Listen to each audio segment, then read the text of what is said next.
Well, on the Democratic side, when you're doing the delegate math, it's all about addition. Last night, the Associated Press added up the number of delegates supporting Hillary Clinton and came to the conclusion she has now won enough to clinch the Democratic nomination. Let's bring in Stephen Ohlemacher, Washington reporter for the Associated Press. He was in charge of the team that counted the delegates for the Associated Press. Good to see you. Thank you. Thanks, Shep. Good to see you, too. That's a big scoop, one everybody was chasing. I know you guys had a lot on it, a lot of people on it for like, what, 9 months?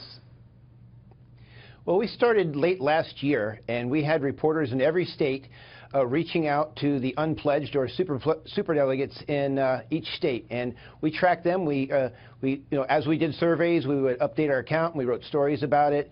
And as Hillary Clinton got closer to 2383, we ramped up our efforts to reach out to people to see if they are ready to commit to either candidate. And what did you find that anyone switched from Bernie Sanders, or was this more people who hadn't committed one way or the other and now are firm commitments? Yeah, there was one, I believe it was in the Virgin Islands, one superdelegate for Bernie Sanders who switched. Other than that, no one switched.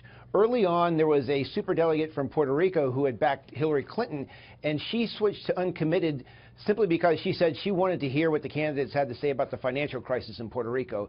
And after hearing what Hillary Clinton had to say, she switched back to Hillary Clinton. So I haven't had anybody else. We've had no one switch off of Hillary Clinton since November.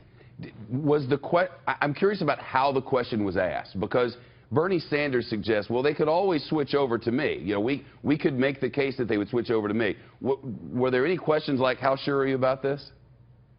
Absolutely, and it's true, they can switch. So we asked them, are you definitely planning to vote for either candidate at the convention unequivocally? And when someone would answer us, we had lots of conversations with people over several months, and sometimes they'd say, I'm 95% there. In fact, I had a superdelegate say it to me on Sunday. I said, well, get back to me when you're 100% there. Pundits have suggested, that this reporting could suppress voter turnout. Well, the issue is this. When you know something, this is news. We've been counting delegates in primaries and caucuses. We've been calling superdelegates and reporting on what they tell us. And when we got to 2383, that's news.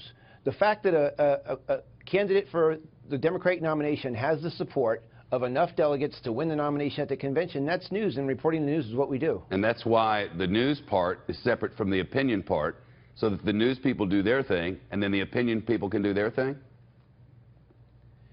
Yes, I believe so. Yeah, I like it that way.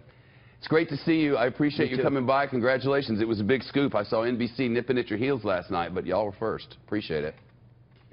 All right, thank you. With